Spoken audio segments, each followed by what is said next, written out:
नमस्कार, स्वागत है आप सभी का दूरदर्शन समाचार आप देख रहे हैं और डीडी न्यूज के मॉर्निंग प्राइम टाइम नया सवेरा को लेकर हाजिर हूं मैं कृतिका। अगले 1 घंटे में हम जानेंगे देश से जुड़ी तमाम बड़ी और छोटी खबरें, जिसमें मुख्य तौर पर बात होगी पश्चिम बंगाल से सामने आए रेप और मर्डर मामले को लेकर के कि आखिर उसकी जांच कहां तक पहुंची है। साथ ही बात होगी कि आखिर लोगों में कितना गुस्सा है, क्योंकि सुकांत मजूमदार की तरफ से एक पत्र इस वक्त लिखा गया है गृह मंत्री अमित शाह को लेकर, और इस पत्र में क्या कुछ बातें सुकांत मजूमदार ने लिखी है वो आपको बताएंगे। और साथ ही बात होगी मौसम को लेकर भी, क्योंकि दिल्ली एनसीआर में मौसम इस वक्त सुहाना हो चुका है और लगातार देर रात से बारिश हो रही है। इसके अलावा और भी देश दुनिया के तमाम अपडेट्स आप तक पहुंचाएंगे और इस अगले 1 घंटे में मेरे साथ स्टूडियो में रहेंगी मेरी सहयोगी भावना। सुप्रभात भावना। सुप्रभात कृतिका। नया सवेरा के सभी दर्शकों को सुप्रभात। और इस 1 घंटे देश और दुनिया की बड़ी गतिविधियों पर हमारी नजर रहने वाली है। और जिस तरीके से कृतिका ने कहा कि कोलकाता में रेप और मर्डर मामले पर अब राष्ट्रपति का भी कड़ा बयान आया है, घोर निंदा की है राष्ट्रपति ने और कहा है इनफ इज इनफ, यानी कि अब बहुत हो गया। उन्होंने कहा कि मैं डरी हुई हूँ और भयभीत हूँ और इस तरीके से महिलाओं पर अत्याचार नहीं चलेंगे। इससे जुड़ी खबर पर आपको तमाम अपडेट देंगे। इसके साथ साथ बात होगी जनादेश की। जी हाँ, जम्मू कश्मीर विधानसभा चुनावों की बात होगी, जिसमें आज दूसरे चरण की अधिसूचना आज जारी हो जाएगी। 25 सितंबर को ये चुनाव होने वाले हैं और 26 सीटों पर ये चुनाव होने वाले हैं। इसके अलावा आज भारतीय नौसेना के लिए भी बड़ा दिन है, क्योंकि आईएनएस अरिघात शामिल होने वाला है भारतीय नौसेना में। आपको बताएंगे इसकी विशेषताएं। इसके अलावा खबरें होंगी खेल, कारोबार और एंटरटेनमेंट जगत से, क्योंकि पेरिस पैरालंपिक का भी रंगारंग आगाज हो गया। इससे जुड़ी तमाम अपडेट आप तक साझा करेंगे, संवाददाताओं से भी बात करेंगे। शुरुआत करते हैं नया सवेरा की सुबह की सुर्खियों के साथ। जम्मू कश्मीर विधानसभा चुनाव के दूसरे चरण की अधिसूचना आज। 25 सितंबर को 26 सीट पर चुनावी समर के लिए आज से नामांकन भर सकेंगे सभी दलों के उम्मीदवार।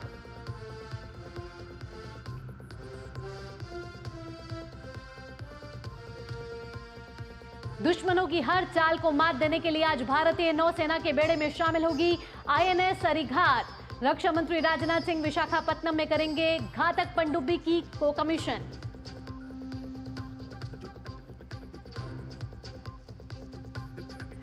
नहीं थम रहे कोलकाता रेप मर्डर केस में गुस्से की आग। आज से कोलकाता में बीजेपी का धरना। सुकांत मजूमदार ने गृह मंत्री अमित शाह को लिखी चिट्ठी। कहा ममता बनर्जी का बयान लोगों को धमकाने और हिंसा भड़काने की कोशिश। असम के सीएम ने भी जताई नाराजगी।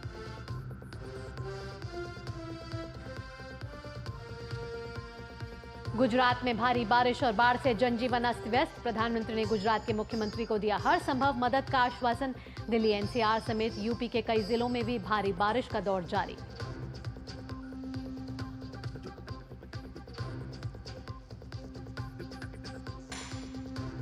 इंटरनेट यूजर्स के खिलाफ अदालती आदेश जारी करने का दावा फर्जी। सूचना और प्रसारण ने कहा यूजर्स को गुमराह करने के लिए किया गया फर्जी ईमेल का इस्तेमाल।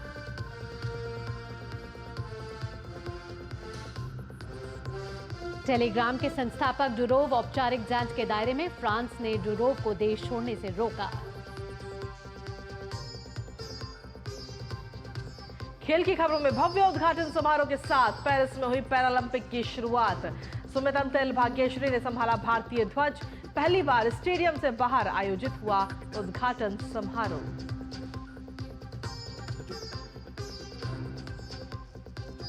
देश आज मना रहा है खेल दिवस। हॉकी के जादूगर मेजर ध्यानचंद की जयंती पर होंगे कई खेल कार्यक्रम।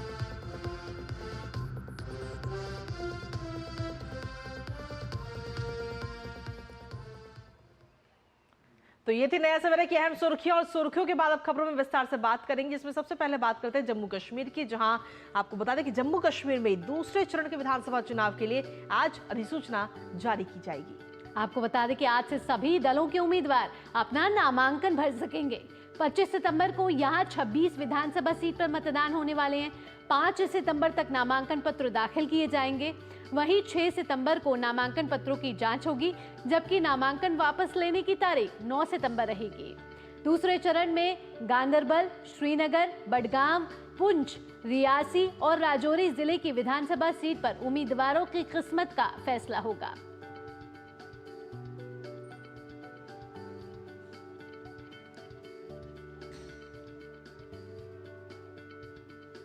वहीं जम्मू कश्मीर में भारतीय सेना ने पुंछ जिले के शिंदारा सेक्टर के दाची जंगल में 6 चीनी ग्रेनेड बरामद किए हैं। ऑपरेशन अभी भी हालांकि वहां पर जारी है। साथ ही आपको बता दें कि सुरक्षा बलों को दाची जंगल के सामान्य क्षेत्र में ड्रोन के माध्यम से हवाई खेप गिराने के बारे में एक विश्वसनीय जानकारी मिली थी, जिसके बाद भारतीय सेना ने तलाशी अभियान तेज कर दिया।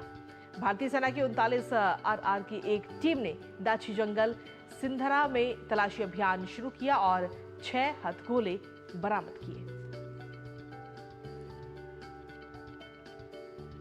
और आज भारतीय नौसेना के लिए एक महत्वपूर्ण दिन है। भारतीय नौसेना अपनी दूसरी परमाणु पनडुब्बी INS अरिघात को अपनी सेना में शामिल करेगी। आपको बताएं, INS अरिघात भारत की स्वदेशी रूप से निर्मित परमाणु पनडुब्बी है, जो भारतीय नौसेना की समुद्री शक्ति में एक महत्वपूर्ण मील का पत्थर है। बिल्कुल, और साथ ही आपको बता दें कि ये पनडुब्बी रक्षा मंत्री राजनाथ सिंह, राष्ट्रीय सुरक्षा और सेना के शीर्ष अधिकारी की मौजूदगी में नौसेना में शामिल होगी। ये पनडुब्बी INS अरिहंत श्रेणी की दूसरी पनडुब्बी है। INS अरिघात INS अरिहंत के साथ मिलकर काम करेगी। हालांकि इससे पहले पहली पनडुब्बी INS अरिहंत 2009 में नौसेना के बेड़े में शामिल हुई थी। भारतीय नौसेना जल्द ही तीसरी पनडुब्बी को भी शामिल करने वाली है। 2 और पनडुब्बियां साल 2035 से 36 तक तैयार हो जाएंगी। भारतीय नौसेना ने इन दोनों पनडुब्बियों से लंबी दूरी की परमाणु मिसाइलों का परीक्षण किया है।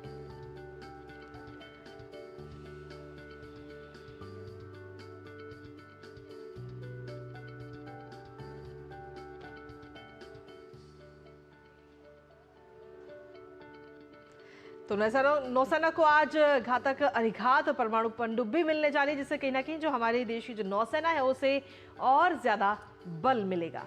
और आपको बताएं कि INS अरिघात भारत की स्वदेशी रूप से निर्मित परमाणु पनडुब्बी है, जो भारतीय नौसेना में मील का पत्थर साबित होगी। साथ ही आपको बताएं कि INS अरिहंत श्रेणी की दूसरी पनडुब्बी है। INS अरिघात और भी पनडुब्बियां भारतीय नौसेना आने वाले समय में अपने दल में शामिल करने वाली है। बढ़ते आगे बात कर लेते हैं अब बंगाल में बवाल की, क्योंकि कोलकाता में क्रोध थमने का नाम नहीं ले रहा। बंगाल में इस समय संग्राम हो रहा है। कोलकाता में डॉक्टर के साथ रेप मर्डर केस की आग ठंडी नहीं हो पा रही है। छात्रों से लेकर नेता तक अब इस संग्राम में कूद पड़े हैं। वहीं मुख्यमंत्री ममता बनर्जी ने खुलेआम असम से दिल्ली तक आग भड़काने की धमकी दे दी है। वहीं भारतीय जनता पार्टी ने भी अपना जवाब दिया है। इसी बीच बीजेपी आज भी अपना धरना प्रदर्शन जारी रखेगी। तो बीजेपी का आज भी धरना प्रदर्शन जारी रहने वाला है। और आपको बता दें कि कल भी भाजपा ने बंगाल बंद का आह्वान किया था, जिसमें 12 घंटे का बंगाल बंद रखा गया था। उसके बाद हाई कोर्ट से अनुमति लेने के बाद बीजेपी को आगे भी विरोध प्रदर्शन करने की 1 हफ्ते की अनुमति मिल गई, जिसके बाद आज भी भाजपा का विरोध प्रदर्शन जो है वो जारी रहने वाला है। इस दौरान ममता बनर्जी ने भी एक बड़ा बयान दिया है। उन्होंने कहा है कि अगर बंगाल जलेगा तो पूर्वी भारत में, जिसमें असम की बात उन्होंने कही है, वो भी जलेगा। जिसके बाद असम के मुख्यमंत्री ने कड़ी नाराजगी जताई है।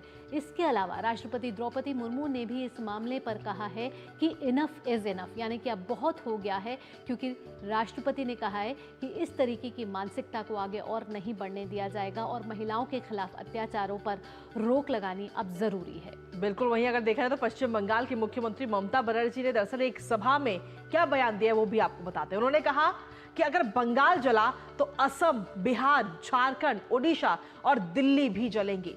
अब ममता के इस बयान को लेकर पश्चिम बंगाल भाजपा के अध्यक्ष सुकांता मजूमदार ने गृह मंत्री अमित शाह को पत्र लिखा है और इस पत्र में पश्चिम बंगाल में कानून व्यवस्था की खराब स्थिति से अवगत कराया। इस खबर पे आगे भी आपको बताएंगे कि क्या कुछ ताजा अपडेट इस पर मिला है, लेकिन उससे पहले नया सवेरा में रुकते एक छोटे से ब्रेक के लिए आप बने रहिए हमारे साथ।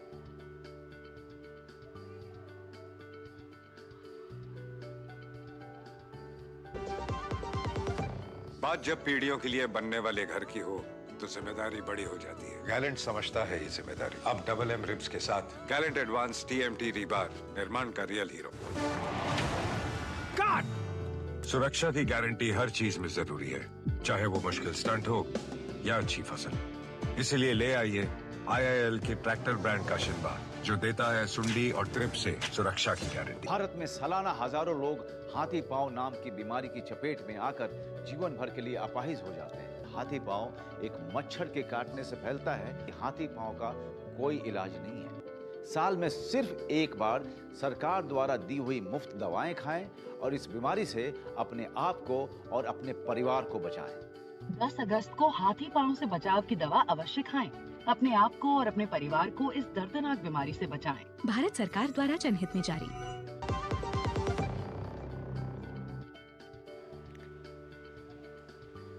ब्रेक के बाद आपका स्वागत। और लगातार हम आपको बता रहे हैं कि कोलकाता में क्रोध थमने का नाम नहीं ले रहा। 3 सप्ताह से ज्यादा हो चुके हैं। 8 से 9 अगस्त के बीच प्रशिक्षु डॉक्टर के साथ रेप और उसके बाद विभत्स मर्डर की घटना के बाद कोलकाता के साथ साथ पूरा देश इस समय गुस्से के ओबाल में है।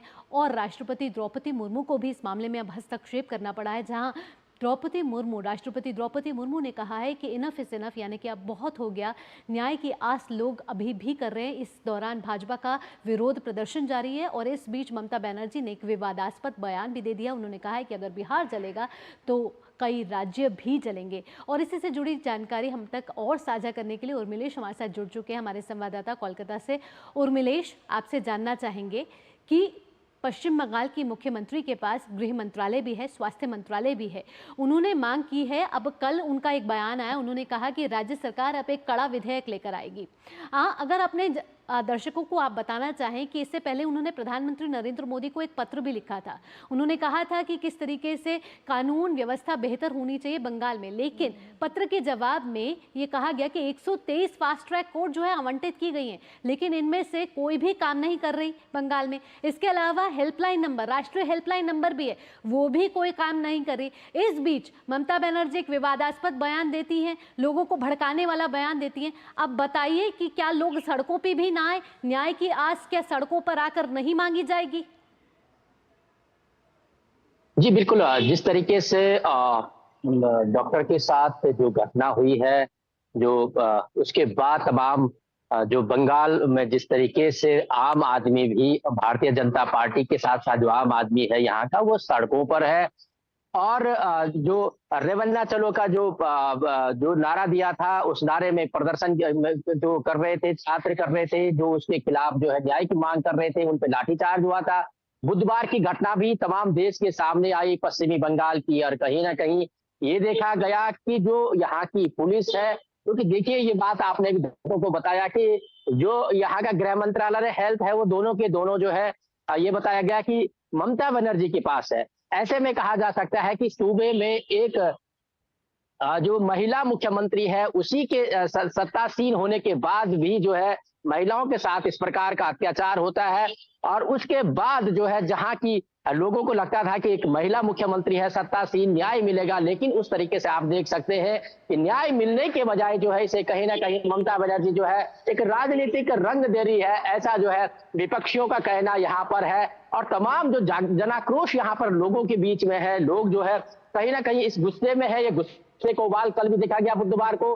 और दूसरी तरफ ये देखा गया कि सबसे बड़ी हैरान करने वाली बात ये देखी गई कि जैसे कि हमारे दर्शकों ने बुधवार को देखा होगा कि यहाँ पर जहां एक तरफ जो है आम आदमी सड़कों पे गुस्से में था जी, वहीं दूसरी तरफ जो है ममता बनर्जी की जो पार्टी के लोग हैं और टीएमसी के लोग हैं, वो जो है सड़कों पे थे। तो उनसे जब पूछा गया कि आप क्यों सड़कों पे है, तो विरोध जो बंद था, उस बंद के विरोध में वो सड़कों पे थे।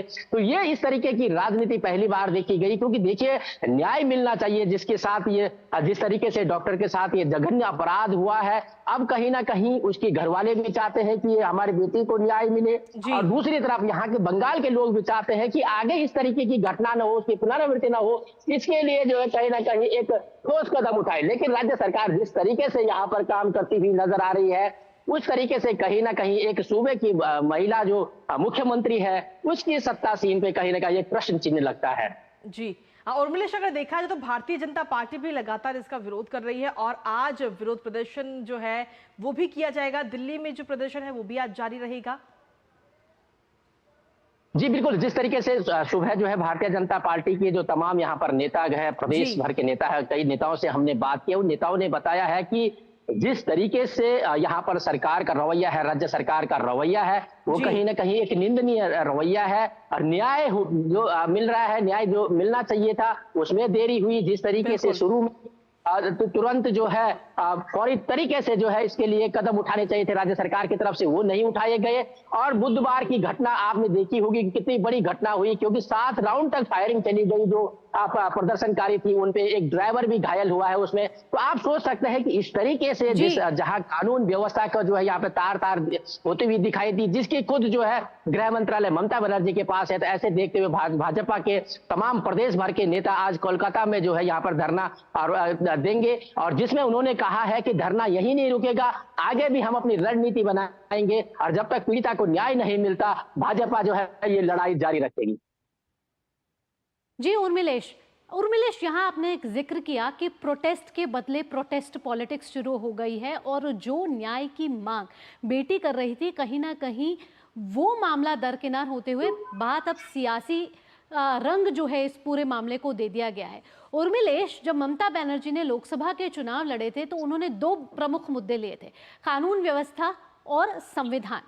आज जो ममता बनर्जी ने कल बयान दिया है, उन्होंने कहा है कि मैंने कभी बदला नहीं लिया, अब जो करना है वो करो, लेकिन अगर बंगाल जलेगा तो झारखंड, बिहार, पूर्वी भारत की भी उन्होंने बात की है। इस तरीके के बयान किस तरीके की कानून व्यवस्था की ओर इशारा करते हैं?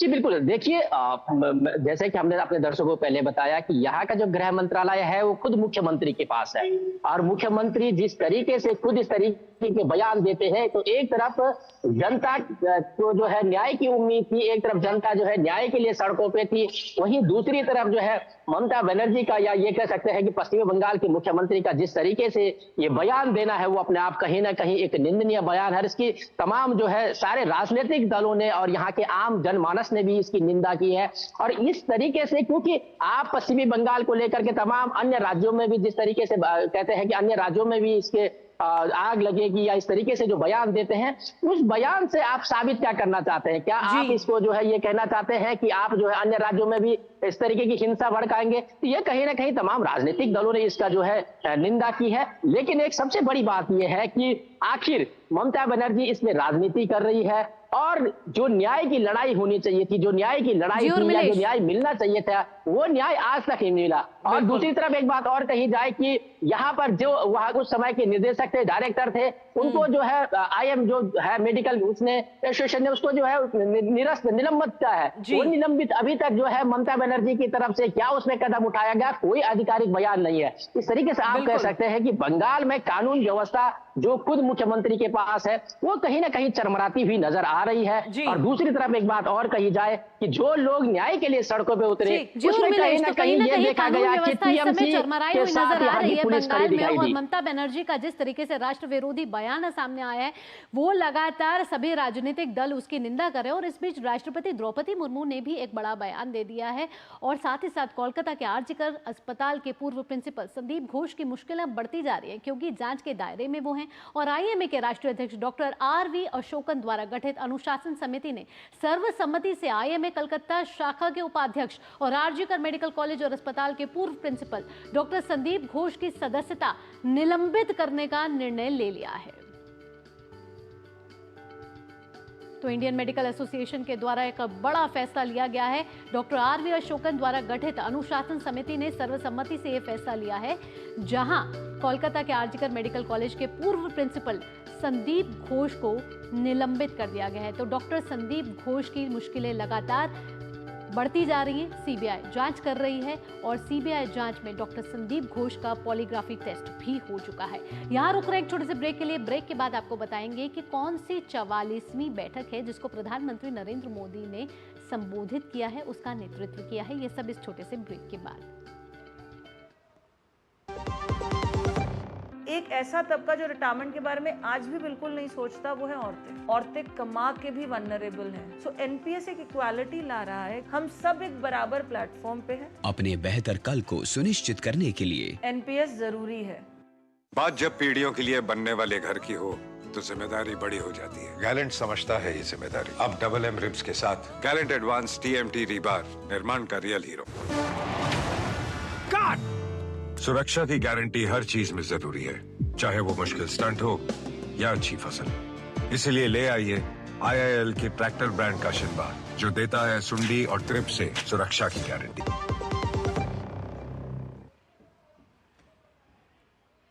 और ब्रेक के बाद एक बार फिर से स्वागत है आप सभी का। ब्रेक के बाद अब बात करेंगे प्रधानमंत्री नरेंद्र मोदी ने प्रगति के 44वें संस्करण की बैठक की अध्यक्षता की है और ये पीएम मोदी के तीसरे कार्यकाल की पहली बैठक थी। इस बैठक में 7 महत्वपूर्ण परियोजनाओं की समीक्षा भी की गई, जिसमें सड़क संपर्क से संबंधित 2 परियोजनाएं, 2 रेल परियोजनाएं और एक परियोजना कोयला, बिजली और जल संसाधन क्षेत्रों से जुड़ी हुई है।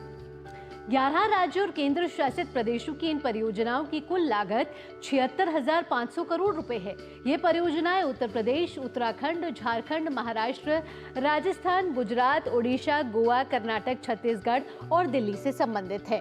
प्रधानमंत्री ने जोर दिया है कि केंद्र या राज्य स्तर पर सरकार के प्रत्येक अधिकारी को इस तथ्य के बारे में जागरूक किया जाना चाहिए कि परियोजनाओं में देरी से न केवल लागत बढ़ती है, बल्कि जनता को परियोजना के इच्छित लाभों से भी वंचित होना पड़ता है।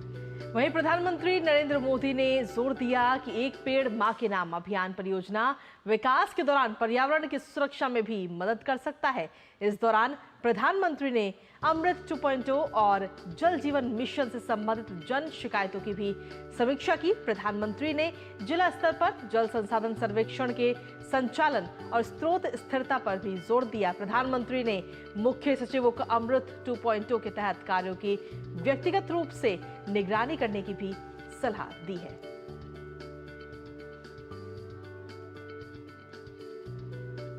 उधर मोदी सरकार ने देश में विकास की गति तेज करने की दिशा में कई बड़े फैसले किए हैं। कैबिनेट ने अलग अलग राज्यों में कुल 12 इंडस्ट्रियल स्मार्ट सिटी बनाने को मंजूरी दे दी है। इसके जरिए करीब 28,603 करोड़ रुपए का निवेश सरकार की तरफ से किया जाएगा।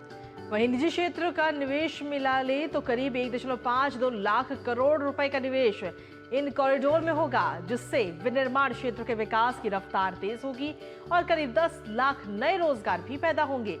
इसके अलावा कैबिनेट ने रेलवे के 3 नए प्रोजेक्ट को भी मंजूरी दे दी है। करीब 6,456 करोड़ की लागत से ये 3 प्रोजेक्ट ओडिशा, झारखंड, पश्चिम बंगाल और छत्तीसगढ़ के कुल 7 जिलों को कवर करेंगे। इससे इन जिलों की लाखों की आबादी को सीधे तौर पर देखा जाए तो फायदा मिलेगा।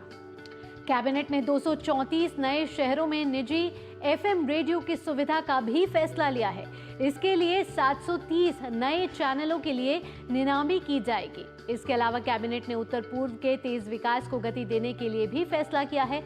उत्तर पूर्व में हाइड्रो प्रोजेक्ट में इक्विटी भागीदारी के लिए केंद्रीय वित्तीय मदद को भी मंजूरी दे दी गई है। इसके लिए 4,136 करोड़ रुपए मंजूर किए गए हैं। तो कैबिनेट की इस बैठक में लिए गए इन तमाम फैसलों पर प्रधानमंत्री नरेंद्र मोदी ने खुशी जाहिर की है। उन्होंने कहा कि पूर्वोत्तर में जल विद्युत परियोजनाओं के लिए वित्तीय सहायता के लिए कैबिनेट की मंजूरी से स्थिरता, ऊर्जा सुरक्षा सुनिश्चित होगी और पूरे क्षेत्र में स्थानीय अर्थव्यवस्था को भी बढ़ावा मिलेगा। इससे रोजगार के अवसर भी पैदा होंगे और विकास को बढ़ावा मिलेगा। इसके अलावा कृषि अवसंरचना निधि की केंद्रीय क्षेत्र योजना के विस्तार पर कैबिनेट का निर्णय कृषि और किसान कल्याण से जुड़े महत्व का भी एक और उदाहरण है। यह निर्णय किसानों की आय में वृद्धि सुनिश्चित करेगा और स्थिरता को प्रोत्साहित करेगा। पीएम ने कहा कि 234 शहरों और कस्बों में निजी एफएम रेडियो शुरू करने के कैबिनेट के फैसले से विविध स्थानीय सामग्री तक पहुंच बढ़ेगी, जिससे रचनात्मकता को बढ़ावा मिलेगा और स्थानीय भाषाओं के साथ साथ संस्कृतियों को भी बढ़ावा मिलेगा। सूचना और प्रसारण मंत्रालय ने उन फर्जी खबरों को खारिज कर दिया, यानी कि उन फेक न्यूज को खारिज कर दिया है जिसमें दावा किया गया है कि विभिन्न इंटरनेट उपभोक्ताओं के खिलाफ अदालती आदेश जारी किया गया था। बिल्कुल, मंत्रालय ने कहा कि अनुचित वेबसाइटों तक पहुंचने के लिए इंटेलिजेंस ब्यूरो के खिलाफ अदालत के आदेश के बारे में उपयोगकर्ताओं को गुमराह करने के लिए एक फर्जी ईमेल का इस्तेमाल किया गया था। इसके अलावा उपयोगकर्ताओं को 24 घंटे के भीतर नोटिस का जवाब देने के लिए कहा गया था। मंत्रालय ने स्पष्ट रूप से सभी दावों का खंडन किया और लोगों से राष्ट्रीय साइबर अपराध पोर्टल यानी cybercrime.gov.in पर ऐसी किसी भी साइबर अपराध की शिकायत दर्ज करने का आग्रह किया है।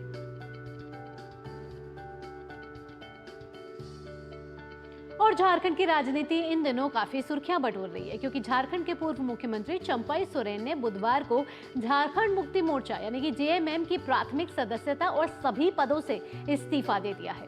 बिल्कुल, वो 30 अगस्त को भारतीय जनता पार्टी में शामिल होंगे। उन्होंने कहा कि वो हेमंत सोरेन के नेतृत्व वाली पार्टी छोड़ने के लिए मजबूर उन्हें होना पड़ा, क्योंकि ये अपनी दिशा भटक गई है। चंपई सोरेन ने कहा कि झारखंड मुक्ति मोर्चा मेरे लिए एक परिवार की तरह था और मैंने सपने में भी कभी नहीं सोचा था कि मैं पार्टी छोड़ूंगा, लेकिन पिछले कुछ दिनों में कुछ चीजें हुई जिससे मुझे बहुत दुख हुआ और मुझे ये कठिन कदम उठाने के लिए मजबूर होना पड़ा। उन्होंने कहा कि मैं झारखंड के आदिवासियों, दलितों, पिछड़ों और आम लोगों के मुद्दों पर लड़ाई लड़ता रहूंगा। इससे पहले चंपई सोरेन ने 27 अगस्त को घोषणा की थी कि वह संथाल परगना क्षेत्र में आदिवासियों की पहचान बचाने के लिए भाजपा में शामिल हो रहे हैं। उन्होंने साथ ही कहा कि बीजेपी के अलावा कोई अन्य राजनीतिक दल इस मुद्दे पर गंभीर नहीं है, क्योंकि उन्हें केवल वोटों की ही परवाह है। तो चंपई सोरेन ने जेएमएम से इस्तीफा दे दिया है। सदस्य लेंगे। पार्टी किस तरह का हमको किस क्षेत्र में या झारखंड क्षेत्र किस तरह का काम को हमको दायित्व देंगे, उसी हिसाब से हम काम करेंगे। और रांची से हमारे संवाददाता दिवाकर जुड़ चुके हैं ज्यादा जानकारी के साथ। दिवाकर, आपसे जानना चाहेंगे कि चंपई सोरेन ने सारा सस्पेंस तो खत्म कर दिया है, अब इंतजार है कि 30 अगस्त यानी कल का, जब चंपई सोरेन भाजपा में शामिल होंगे, अब आगे की रणनीति चंपई सोरेन की क्या रहने वाली है, क्या कयास लगाए जा रहे हैं?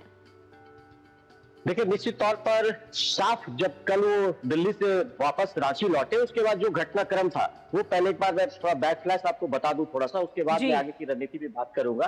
क्योंकि कल वो जब रांची पहुंचे तो एयरपोर्ट पर उनका जोरदार स्वागत हुआ, उसमें कहीं ना कहीं भारतीय जनता पार्टी के कार्यकर्ता भी शामिल हुए और उसके बाद कोल्हान क्षेत्र, जहां का उन्हें टाइगर कहा जाता है, वहां से काफी संख्या में उसके ग्रामीण इलाके से लोग, जमशेदपुर से लोग आए थे, सरायकेला खरसावा से लोग आए थे, चाईबासा से लोग आए थे, तो काफी संख्या में लोग उनको वेलकम करने आए थे। उसके बाद उन्होंने पहले झारखंड मुक्ति मोर्चा से इस्तीफा दिया। गुरुजी के नाम पर उन्होंने एक पत्र लिखा कि आपकी जो पार्टी है, आपका बहुत सहयोग मुझे मिला, राजनीति आपने मुझे बहुत कुछ सिखाया, लेकिन आज के समय में ये पार्टी आपकी जो मूल विचार थी उससे भटक गई है और जो फोरम अब बचा है पार्टी में, उसमें अपनी बात कोई नहीं रख सकता।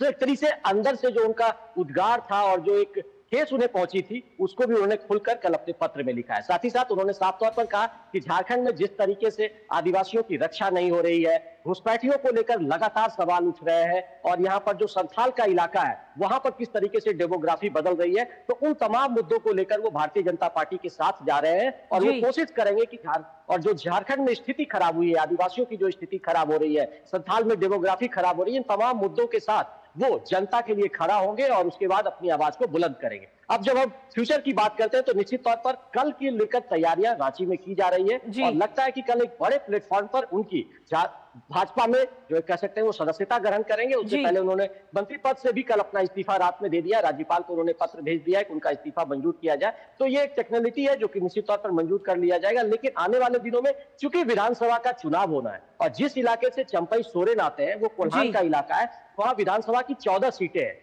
झारखंड मुक्ति मोर्चा पिछली बार वहां 12 सीटें जीती थी, इस लिहाज से वो काफी महत्वपूर्ण है और संभावना ये व्यक्त की जा रही है कि झारखंड मुक्ति मोर्चा के कई और भी चेहरे जो है वो चंपई सोरेन के साथ शामिल हो सकते हैं। जी, अगर देखा है तो आगे आने वाले समय में भारतीय जनता पार्टी और ज्यादा मजबूती के साथ कहीं ना कहीं झारखंड में नजर आएगी चंपई सोरेन के शामिल होने के बाद।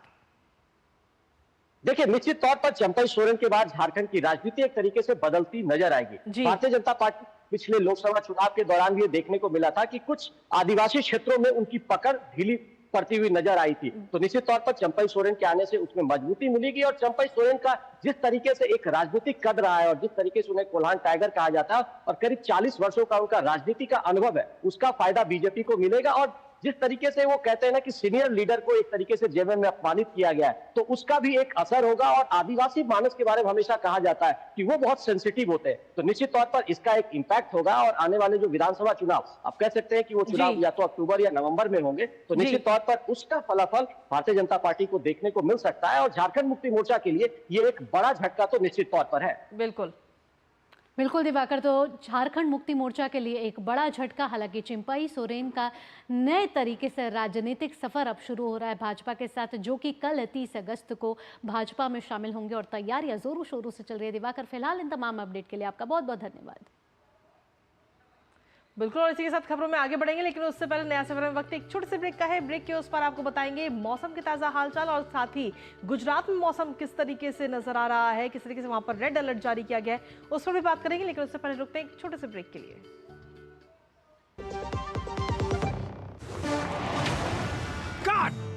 सुरक्षा की गारंटी हर चीज में जरूरी है, चाहे वो मुश्किल स्टंट हो या अच्छी फसल। इसीलिए ले आइए IIL के ट्रैक्टर ब्रांड का शिनबा, जो देता है सुंडी और ट्रिप से सुरक्षा की गारंटी। बात जब पीढ़ियों के लिए बनने वाले घर की हो तो जिम्मेदारी बड़ी हो जाती है। गैलेंट समझता है ये जिम्मेदारी। अब डबल एम रिब्स के साथ गैलेंट एडवांस TMT रीबार, निर्माण का real hero. Muthoot finance, India का number 1 most trusted financial services brand. तो गोल्ड लोन के लिए कॉल करें 1-800-313-1212।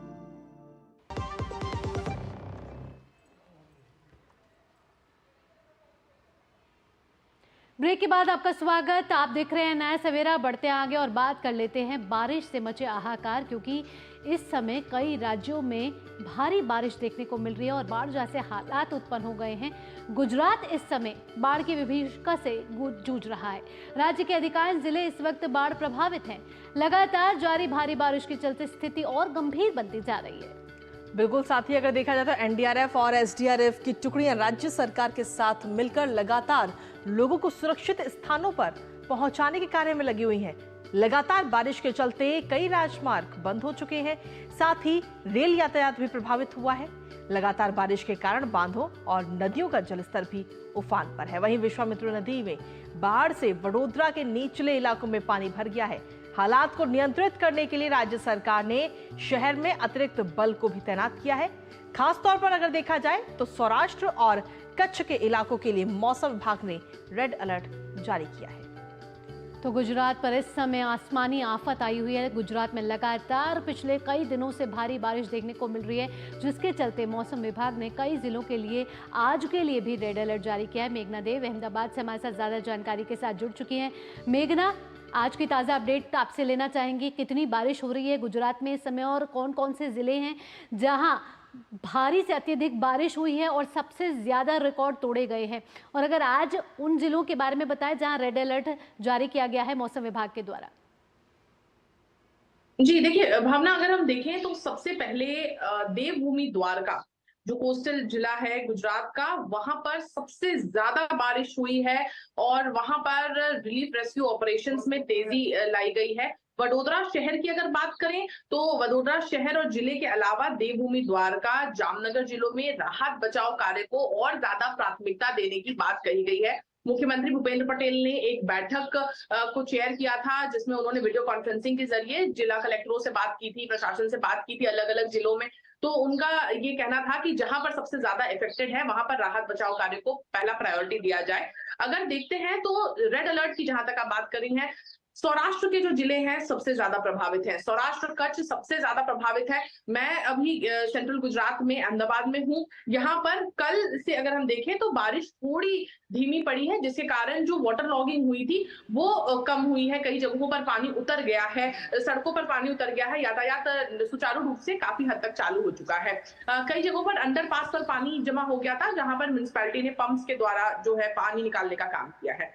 इसके अलावा अगर हम देखें तो NDRF की 5 अतिरिक्त टीमों को और सेना के 4 कॉलम्स को वडोदरा मोबिलाइज किया गया है। ये इसलिए किया गया है क्योंकि विश्वामित्री नदी जो है वडोदरा में वो ओवरफ्लो हो गई थी, जिसके कारण पूरे अगर हम देखें तो इलाके में बाढ़ जैसी स्थिति हो गई थी।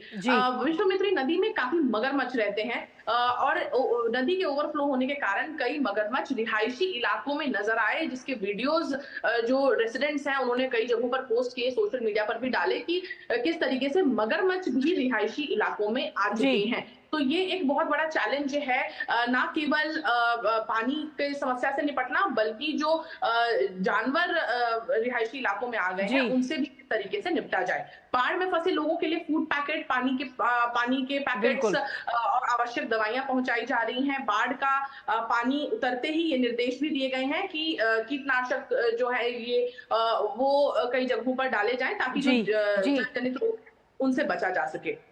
ठीक है, फिलहाल बहुत बहुत शुक्रिया मेघना तमाम जानकारी और अपडेट्स हमारे साथ साझा करने के लिए। गुजरात की हमने हालत बताए, इसके अलावा गुजरात के अलावा अगर देखा जाए तो उत्तर प्रदेश के क्या कुछ नज़ारे हैं वो भी आपको बता दें। दरअसल उत्तर प्रदेश के 30 से ज़्यादा जिलों में इस बीती रात भारी बारिश हुई है और बारिश के कारण वाराणसी में गंगा नदी, गोरखपुर में राप्ती नदी खतरे के निशान से ऊपर बह रही है। कई जिलों में आज भी भारी बारिश के आसार हैं। मौसम विभाग ने गौतम बुद्ध नगर, अलीगढ़, चित्रकूट, बलिया, सुल्तानपुर और इलाहाबाद समेत कई जिलों में गरज चमक के साथ साथ भारी बारिश की चेतावनी भी जारी की है।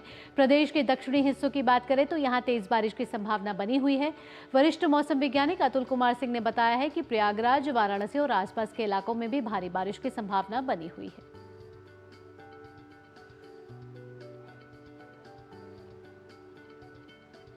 और वहीं देश की राजधानी दिल्ली में भी रात से ही बारिश रुक रुक कर हो रही है। लगातार भारी बारिश के बाद धौला कुआं में जलभराव और ट्रैफिक जाम भी देखा गया। बारिश के कारण सुबह सवेरे ऑफिस और स्कूल जाने वाले बच्चों को भी काफी दिक्कतों का सामना आज करना पड़ा है।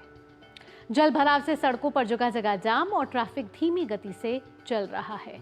तो दिल्ली में भी देर रात से रुक रुक कर बारिश हो रही है और ये बारिश लगातार जारी है। बारिश के कारण ऑफिस और स्कूल जाने वाले बच्चों को काफ़ी दिक्कतों का सामना करना पड़ रहा है, क्योंकि कई जगहों पर जलभराव की स्थिति और ट्रैफिक जाम की स्थिति लगातार बनी हुई है। और नया सवेरा में खबरों का सिलसिला लगातार जारी है, लेकिन उससे पहले रुकेंगे छोटे से ब्रेक के लिए और ब्रेक के बाद आपको दिखाएंगे स्पोर्ट्स की तमाम खबरें। रुकते हैं छोटे से ब्रेक के लिए।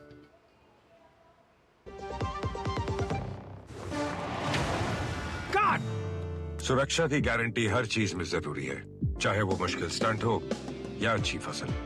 इसलिए ले आइए IIL के ट्रैक्टर ब्रांड का शिनबार, जो देता है सुंडी और ट्रिप से सुरक्षा की गारंटी। बात जब पीढ़ियों के लिए बनने वाले घर की हो तो जिम्मेदारी बड़ी हो जाती है। गैलेंट समझता है ये जिम्मेदारी। अब डबल M रिब्स के साथ गैलेंट एडवांस TMT रीबार, निर्माण का रियल हीरो। ऐसी जान जो है सारे घर की दुलारी, उसकी सुरक्षा और स्वास्थ्य है हम सब की जिम्मेदारी। 5 साल से कम उम्र के बच्चों को दस्त से बचाने के लिए तैयार है परिवार। रक्षा, रोकथाम और उपचार। रक्षा के लिए 6 महीने तक बच्चे को सिर्फ माँ का दूध पिलाएं। रोकथाम मतलब साफ घर, साफ टॉयलेट और साफ बर्तन, और खाना बनाने से पहले और शौच या मल साफ करने के बाद हाथ अच्छे से धोएं। उपचार के लिए जब बच्चे को दस्त लगे तो उसे तुरंत ORS का घोल पिलाएं और 2 हफ्ते तक जिंक की गोली दें। दस्त होते ही अपने नजदीकी स्वास्थ्य केंद्र से जल्द संपर्क करें। ORS और जिंक की गोलियां स्वास्थ्य केंद्र पर निशुल्क उपलब्ध हैं। जब बच्चे स्वस्थ रहेंगे तो हंसते मुस्कुराते रहेंगे। याद रहे, दस्त के विरुद्ध तैयार है परिवार। रक्षा, रोकथाम और उपचार।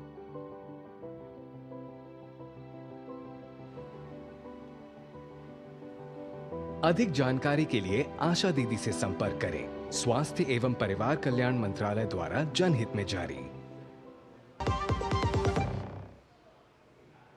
ब्रेक के बाद आपका स्वागत। आइए बढ़ते हैं आगे और खबरें देख लेते हैं खेल जगत से।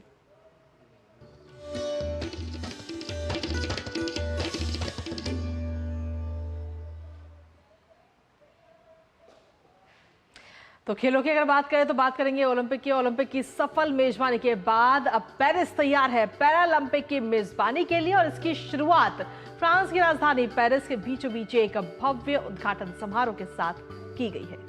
ओपनिंग सेरेमनी की बात करें तो प्लेस डे ला कॉन्कॉर्ड और चैम्प्स एलिसिस जैसे प्रतिष्ठित स्थानों पर हुई है। पैरालंपिक गेम्स का आयोजन 28 अगस्त से 8 सितंबर तक पेरिस में हो रहा है। पैरालंपिक की ओपनिंग सेरेमनी में सुमित अंतिल और भाग्यश्री यादव भारत के ध्वजवाहक रहे। दोनों ने तिरंगे को लहराते हुए एंट्री की और उसके साथ ही पूरा भारतीय दल भी रहा। वहीं पैरालंपिक का उद्घाटन समारोह पहली बार स्टेडियम के बाहर आयोजित किया गया है। उद्घाटन समारोह की शुरुआत प्रतिष्ठित चैम्प्स एलिसिस पर भव्य परेड के साथ हुई, जिसमें दुनिया भर के देशों का प्रतिनिधिमंडल शामिल हुआ।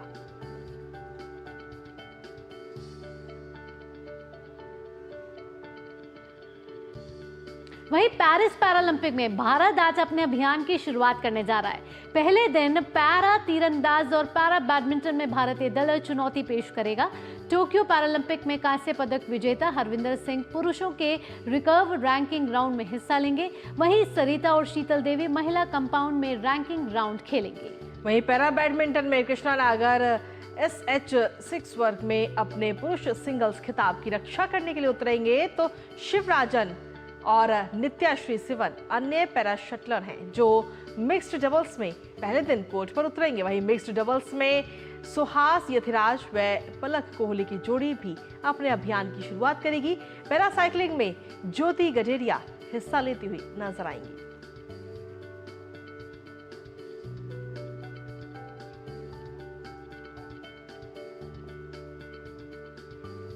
तो पेरिस पैरालंपिक का रंगारंग आगाज हो चुका है और भारतीय दल भी वहां पहुंच चुका है। 84 खिलाड़ी जो हैं इस समय पेरिस पैरालंपिक में भाग ले रहे हैं। हमारे साथ हमारे संवाददाता मुकेश शुक्ला ज्यादा जानकारी के साथ जुड़ चुके हैं। मुकेश, बेहद ही रंगारंग कार्यक्रम रहा और ओलंपिक की सफलता के बाद अब बारी है पेरिस पैरालंपिक की। 84 खिलाड़ी भारतीय दल में हैं और आज की अगर प्रतिस्पर्धा की बात करें तो पैरा तीरंदाज और पैरा बैडमिंटन से काफी उम्मीदें लगाई जा रही है। बिल्कुल एक हिस्टोरिकल मोमेंट है भारत के लिहाज से। जैसे कल आपने देखा कि प्लेस द काउंटडाउन में किस तरह का ओपनिंग सेरेमनी किया गया। इससे पहले हमने समर ओलंपिक्स में देखा किस तरह का आगाज किया था। दोनों ही ओपनिंग सेरेमनी जो थी ओपन एरेना में की गई और दिखाने की कोशिश की कि किस तरह से इन खेलों की मेजबानी के लिए अलग से तैयारियां की हैं पेरिस ने। और ये बड़ी चुनौती है पेरिस में इन खेलों को यहाँ मेजबानी के तौर पर उन्होंने जिस तरह से आयोजित किया और यहाँ पर जो पैरा एथलीट पहुंचे वो कितने खुश हैं। आप देखिए उनके ओलंपिक सेरेमनी में जब भारतीय दल अपना ध्वजवाहक लेकर के सुमित अंचल और भाग्यश्री जाधव जब उतरी अपने टॉम दल के साथ, 84 कंटिंजेंट हमारा यहाँ पर है। पर पिछली बार टोक्यो में हमने 19 मेडल जीते थे। इस बार जो अंदाजा लगाया जा रहा है 25 के पार की चुनौती मान करके एथलीट चल रहे हो। इस तरह का पूरा माहौल है। मैंने कर्णी सिंह शूटिंग रेंज में भी कई एथलीट से बात करी थी जब जा रहे थे, उससे पहले भी उनसे मुलाकात हुई थी, तो बड़े उत्साहित थे, बड़े प्रोत्साहित थे। और सुमित जिस तरह से पिछली बार भी उन्होंने शानदार प्रदर्शन किया था। आखिरी में हमारे पास शीतल देवी है जो एक आइकॉनिक प्लेयर बन करके आई है।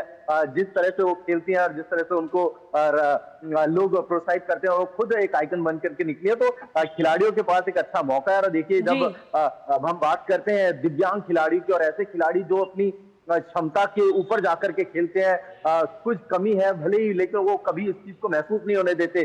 कितनी स्टोरी इनकी, अनगिनत स्टोरी अगर आपको सुनाने बैठूंगा तो शायद समय कम पड़ जाएगा। सबके साथ कुछ ना कुछ हादसा हुआ है। ये डिसेबल पहले से नहीं थे, किसी की लाइफ में बाद में कुछ हादसा हो जिसकी वजह से अवनी को देख लीजिए, अवनी लेखा जिस तरह से उनकी स्टोरी है, 9 साल की उम्र में एक्सीडेंट का शिकार हो जाती है और उसके बाद वो शूटिंग रेंज में पहुंचती है और ओलंपिक में गोल्ड जीते हैं। तो ये बहुत ही इमोशनल कनेक्ट है इन खिलाड़ियों के लिए, हमारे लिए। और जिस तरह से खेलेंगे तो इनका खेल कहीं ना कहीं तमाम युवाओं में एक प्रोत्साहन पैदा करेगा कि ये कर सकते हैं तो हम क्यों नहीं कर सकते। बिल्कुल। अगर मुकेश देखा जाए तो आज की अगर हम बात करें तो आज कौन कौन से जो खेल हैं वो आज आयोजित किए जाएंगे और भारत की तरफ से किस तरीके से भूमिका हमें देखने को मिलेगी? बिल्कुल, आज बैडमिंटन में मुकाबले देखने को मिलेंगे और साथ ही साथ तीरंदाजी में मुकाबले देखने को मिलेंगे। तो काफी इंटरेस्टिंग रहेगा ये दोनों का दोनों, क्योंकि आप देखिए किस तरह से दोनों खिलाड़ी जब वहां पर खेलते हैं। और अभी कुछ दिन पहले ही खेलो इंडिया पैरा गेम्स की शुरुआत भी हुई थी देश में, तो लोगों ने देखा था कि खिलाड़ियों ने किस तरह से करके दिखाया।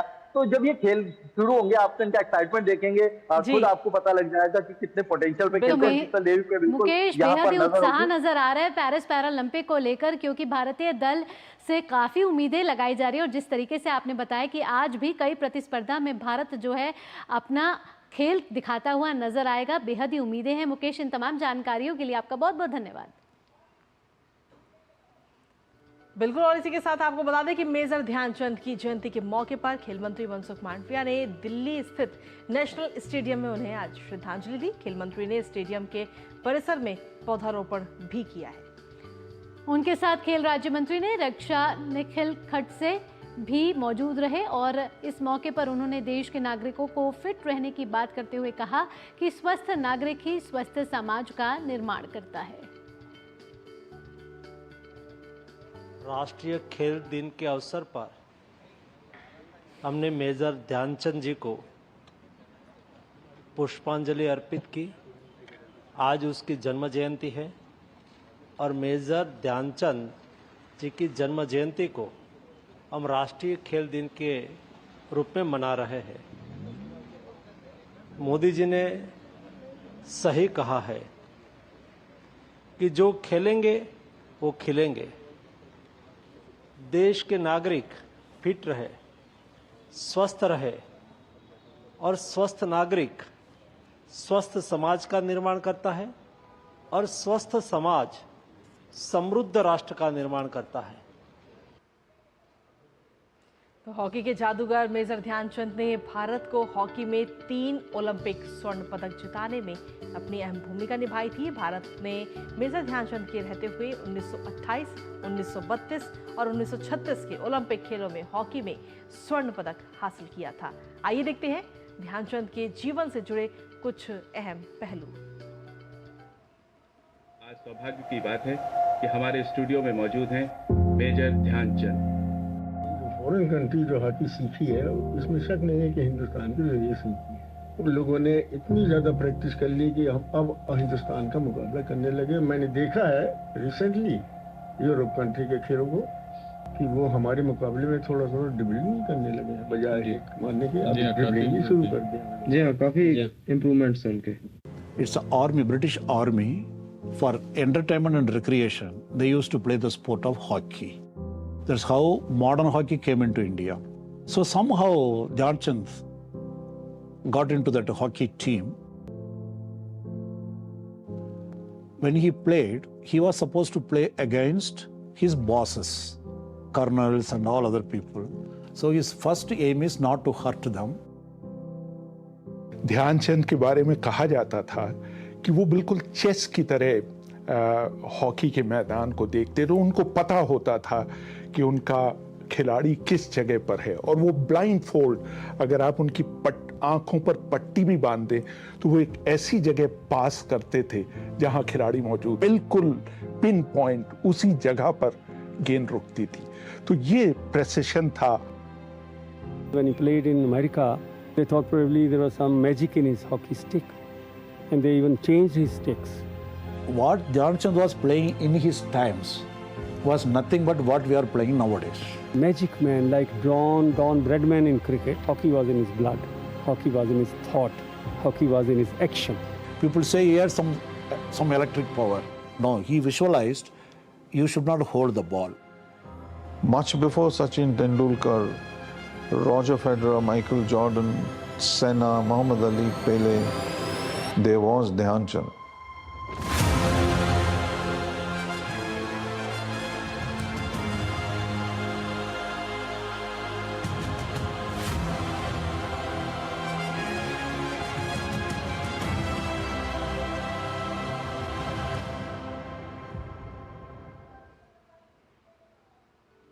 और आइए आगे बढ़ते हुए बात कर लेते हैं कारोबार जगत की।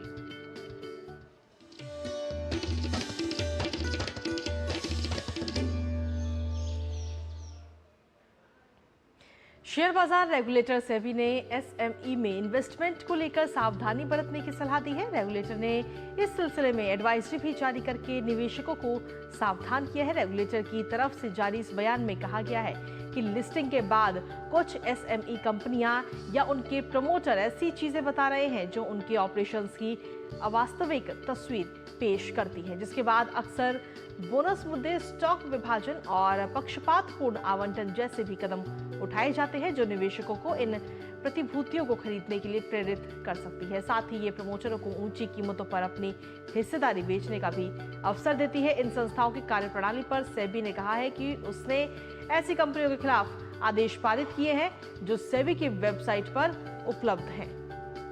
सेबी ने निवेशकों को असत्यापित सोशल मीडिया पोस्ट पर भरोसा न करने या सुझावों और अफवाहों के आधार पर निवेश न करने की भी सलाह दी है।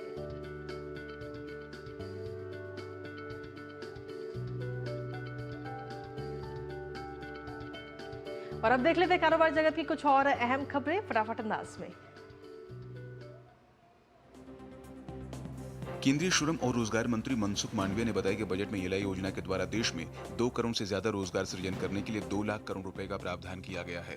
केंद्रीय ट्रेड यूनियनों के साथ बैठक में उन्होंने कहा कि इस प्रावधान के आधार पर लोगों को रोजगार की सुविधा मिलेगी। नीति आयोग ने भारत को तेल उत्पादन में आत्मनिर्भर बनाने के लिए खाद्य तेलों पर आयात शुल्क बढ़ाने की वकालत की है। आयोग ने आत्मनिर्भरता के लक्ष्य की दिशा में खाद्य तेल में विकास में तेजी लाने के रास्ते और रणनीति इस शीर्षक से एक रिपोर्ट में बात कही। रिपोर्ट के मुताबिक खाद्य तेल उत्पादन में तेजी लाने के लिए बायबैक व्यवस्था के साथ निजी क्षेत्र की विशेषज्ञता का उपयोग कर सार्वजनिक निजी भागीदारी जरूरी है। सीसीआई ने रिलायंस इंडस्ट्री और वॉल्ट डिज्नी कंपनी की मीडिया इकाइयों के विलय को मंजूरी दे दी है। यह विलय देश की सबसे बड़ी मीडिया कंपनी का निर्माण करेगा। इस सौदे के तहत रिलायंस और उसकी सहयोगी इकाइयों की संयुक्त मीडिया कंपनी में 63.16% हिस्सेदारी होगी, जबकि वॉल्ट डिज्नी के पास बाकी 36.84% हिस्सेदारी होगी। विलय के बाद गठित होने वाली मीडिया कंपनी के पास 2 स्ट्रीमिंग सेवाएं और 120 टेलीविजन चैनल होंगे। कंपनी भारतीय एयरटेल की 2640 करोड़ रुपए की शेयर बायबैक योजना पूर्ण होने पर इंडस टावर्स में 50% से अधिक हिस्सेदारी होगी। भारतीय एयरटेल ने शेयर बाजार को दी सूचना में बताया। फूड डिलीवरी कंपनी जोमेटो ने फिनटेक दिग्गज पेटीएम के entertainment ticketing business Paytm insider का अधिग्रहण पूरा कर लिया है। दोनों कंपनियों ने रेगुलेटरी फाइलिंग में जानकारी दी।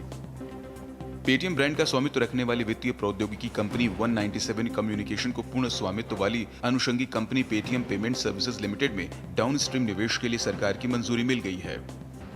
बॉम्बे हाईकोर्ट ने सेबी नेशनल स्टॉक एक्सचेंज और बीएसई पर 80 लाख रुपए का जुर्माना लगाया है। यह जुर्माना इसलिए लगाया गया क्योंकि उन्होंने एक मुंबई के निवासी और उनके विदेश में रहने वाले बेटे की डीमैट खातों को गलती से प्रमोटर मानकर गलत तरीके से फ्रीज कर दिया था। और बढ़ते आगे खबरें देख लेते हैं सिने जगत से। अंदाज रहेगा फटाफट।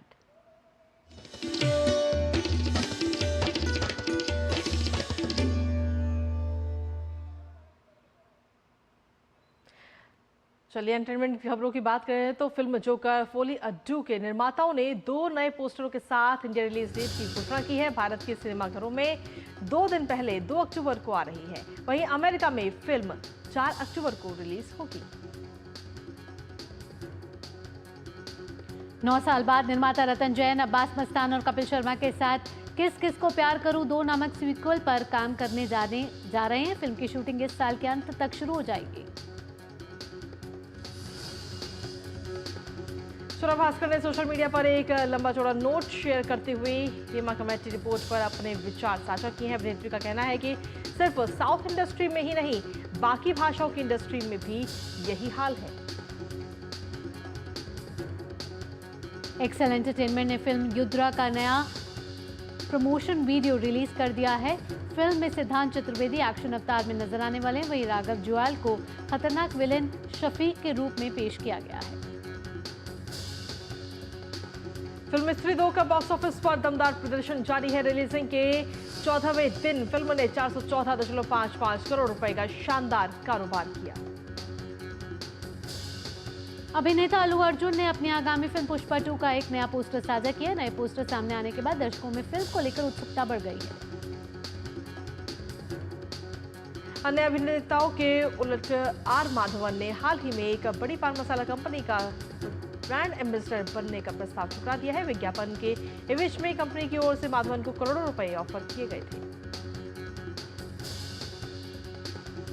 नंदिता रॉय निर्देशित बंगाली फिल्म बहुरूपी का प्री टीजर जारी हो गया है। दुर्गा पूजा के अवसर पर फिल्म को रिलीज किया जाएगा। और चलिए नया खबर में आगे बढ़ते हैं और अब देख लेते हैं मौसम का हालचाल।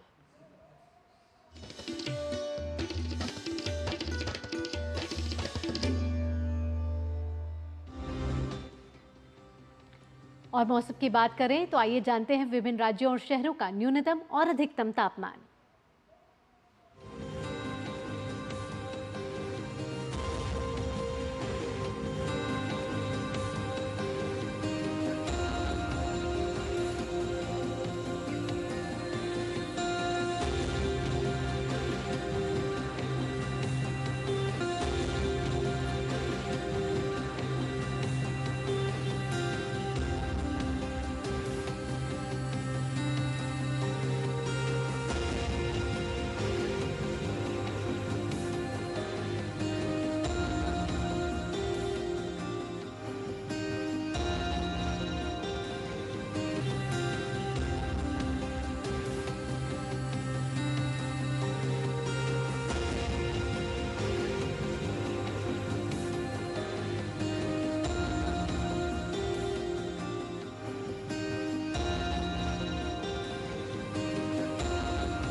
और इसी के साथ नया सवेरा के आज के इस अंक में अब वक्त हो चुका है आपसे विदा लेने का, लेकिन जाने से पहले हर बार की तरह आपको इस बार भी छोड़ के जाएंगे कुछ खास और अच्छी तस्वीरों के साथ।